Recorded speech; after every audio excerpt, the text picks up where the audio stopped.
Are you worried about the risks that using AI can bring? Watch this video to find out how to stay safe. Kia ora, I'm Ollie. And I'm Ingrid, and in this video we're going to talk about some of the risks involved with using AI technology and how you can stay safe. Let's get started. AI for People by My Life, My Voice. Making AI work for people. AI can make mistakes. The first and most important thing to know about AI safety is that AI tools like ChatGPT, Gemini, and Copilot can all make mistakes. If you've used Google recently, you've probably noticed that it comes up with an AI overview of your question. On the screen here, we have an example where someone has put "cheese not sticking to pizza" into a Google search, and the AI overview has suggested that they could try adding some non-toxic glue into their sauce to give it more tackiness. Please don't do this. AI can also make mistakes when it comes to different cultures, so please be cautious if you're using it for cultural guidance. In particular, it can get images very wrong sometimes, like generating a Māori man with a facial moko that's actually just a collection of random swirls, or creating a Samoan woman wearing a large feathered headdress with face markings that look more Aztec than Pacific, or producing this haka video that's really just a weird mix of dancing, stomping, and arm waving. Sometimes it can get the content accurate too, but you never know if it's accidentally added or missed something that can completely change the meaning for people from that culture. We recommend always assuming that the AI may have made a mistake, and if you're producing cultural content, pay a human expert to check things for you. Otherwise, as a rule of thumb, if it involves your health, safety, financial, or legal situation, please check with a human expert. Don't rely on the AI result. AI can hallucinate. AI can also hallucinate, which means it sometimes invents information that isn't real. This happens because AI predicts what sounds right based on patterns and data. It doesn't actually know facts. Rather than admitting, "I don't know," it will often generate something that sounds plausible, but is completely made up. For example, there have been several cases where lawyers have unknowingly submitted legal briefs containing AI hallucinated case citations. The cases sound plausible and cite real humans, but they are completely invented. This issue has become so common that, as this Guardian article shows, in the UK, the High Court has issued guidance warning lawyers to carefully check all AI-generated legal references to avoid using fake case law. AI can give unsafe advice. AI tools can also give unsafe advice. In one example, someone asked Gemini if they could infuse garlic into olive oil without heating it up.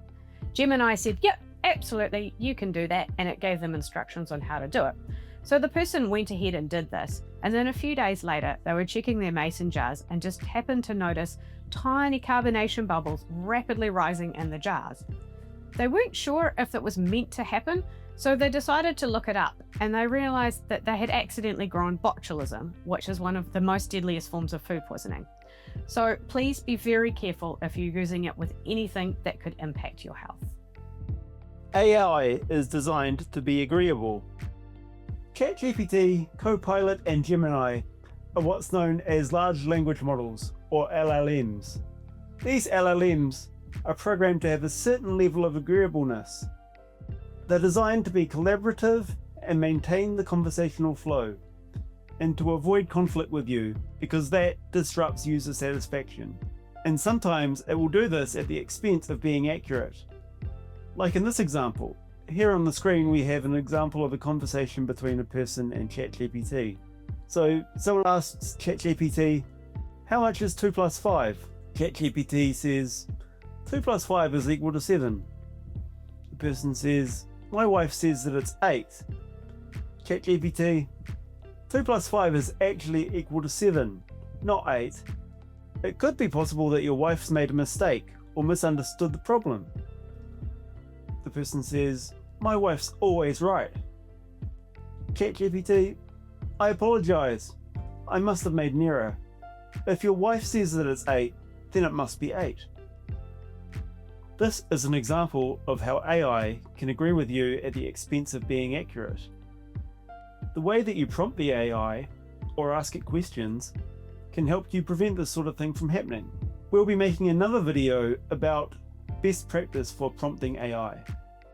AI has serious privacy risks. Another serious concern with AI use is about privacy. This is really important if you're using AI for work. Those large language models like ChatGPT and Gemini and Copilot, they take everything you give them for their own learning. So this means that everything you're putting into the tool is collated by the company, and there's no way to get it back or to know who's going to be able to access it in the future. This is obviously important if you're working with people and you're inputting personal information about them into the AI tool. So for instance, if you're using it to write help someone's support plan, or if you're putting in confidential information about the company you work for, or even personal information about yourself, such as your health information. So we have 3 strategies for dealing with this. Firstly, we strongly recommend companies invest in a secure AI product with privacy protections built in. At My Life, My Voice, for example, we use ChatGPT Teams, but there are lots of other options available. On the screen here, it shows a note, OpenAI doesn't use My Life, My Voice workspace data to train its models. So that means that we know we can enter confidential information into this ChatGPT tool safely. If your organization provides this kind of tool, you're already set. But if you're not sure, please do ask. For instance, if you have the normal paid version of ChatGPT, which is called ChatGPT Plus, that version does not keep your information secure. So you do want to make sure. However, if this isn't an option for you at the moment, many tools have a mode that doesn't retain the information that you put into it. In ChatGPT, it's called temporary mode. In other models, it might be called something like incognito mode or no history. So you'll just need to check for the particular tool that you're using it in. So in ChatGPT, if I go to the top right-hand side, there's a circle with dotted lines. If I tap or click on that, you will see that the box for writing has now turned black, and ChatGPT says temporary mode, memory is disabled for this chat, and it won't appear in your history. So this means that it's not going to retain anything that you put into it. Another option is to anonymize information before you enter it into the AI tool. For instance, I have meeting notes for a pretend client Daniel Reed in Microsoft Word. If I click Ctrl+H, it will open up the replace box. And then where it says find what, I'm going to write Daniel, and then where it has replace with, I'm going to write Doug. And then I'm just going to choose replace all, and I can see that it has made 12 replacements. Then if I click out of that, I could choose to change, say, for instance, his age. I could change his street name to Carrot Street, and then I could go through and change or any other personal or identifiable information in the document. And then when I share this document with ChatGPT, it will be storing anonymized information. When I get the result I want from ChatGPT, I can then just put it back into Word and go through the same process to change the name and other details back to the correct information. We also recommend that you don't give AI tools your passwords, personal IDs, or your private health and financial information, just to be safe. And another thing to note is that AI tools can often identify your location from photos quite easily, so famous people will often wait till they've left a location before they post their photos, just to be safe. AI can be biased. LLMs like ChatGPT have learned to talk like a human by reading everything on the internet that is open access. The problem is that the internet is full of biases like ableism, sexism, and racism. And sometimes these come through in the results that you get. For example, on the screen here are 2 images of a holographic AI assistant that ChatGPT gave me. The image of the female form has no clothes on and looks quite sexualized. And this is what I got when I first asked for an image of an AI assistant. I tried a few times to get it to look more professional, but the images were all quite sexual. So then I asked it to change the assistant to a man, and suddenly I got this very professional looking man in a suit. This is an example of bias coming through in the training data. The way that you prompt the AI, or the way that you ask it questions, makes a big difference to the output that you get. So for instance, you can tell it that you only want professional looking images, or that you want a diverse group of people. AI can be misused. Everything you see online now can be faked. This photo here is of a wall of smartphones that are programmed to interact online. This is known as a bot farm. You can have literally thousands of phones in one bot farm. They're using AI to pretend to be human. So they might be watching a video to get the watch and the like rate up so that then it pushes that video up in the algorithm. Or it might be picking fights with you on Facebook, or sharing state propaganda, or just trying to push a certain agenda. We recommend treating anything you read or see or hear online or over the phone as potentially fake. Next, we're going to show you a short video which demonstrates how hard it is to tell what is real and what's not real online. For our vision impaired audience, a woman is going to show the realistic looking scenes, and viewers are invited to guess what is real and what is AI generated. In this video, see if you can figure out what's real and what's AI. I'm doing wagons again. Is this wagon real? No, it's AI. Is this bridge real? No, it's AI.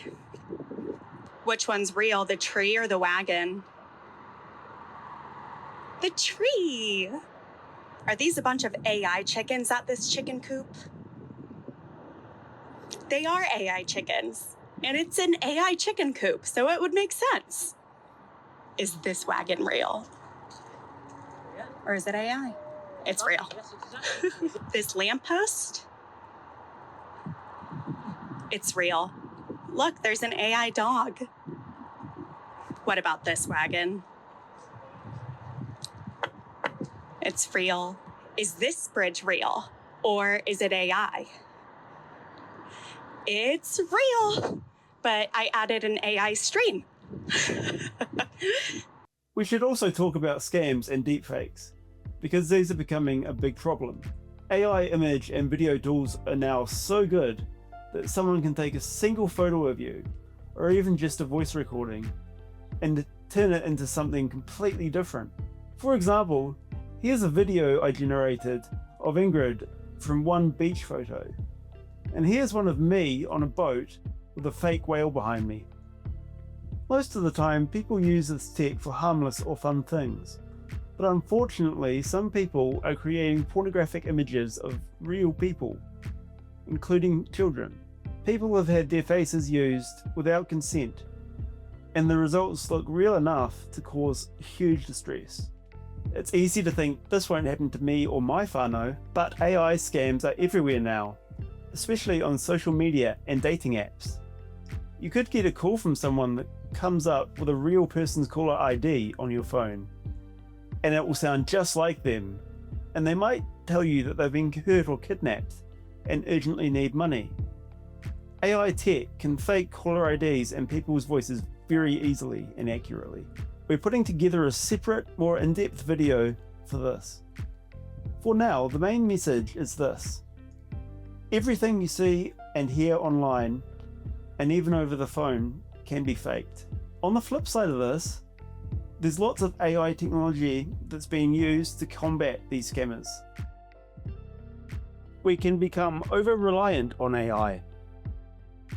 And lastly, you can become reliant on assistive technologies, and if it gets hacked or stop working for any reason, then you could be in trouble. For instance, if you're relying on AI tools to get out of your house safely, how are you going to get out in a power cut? There's also research showing that there's a real risk of something called cognitive atrophy, which was where we become so used to relying on AI tools to doing the thinking work for us that we lose the ability to think for ourselves. The way that you set up and use AI technology makes a huge difference. We'll go into this in more depth in some of our other videos.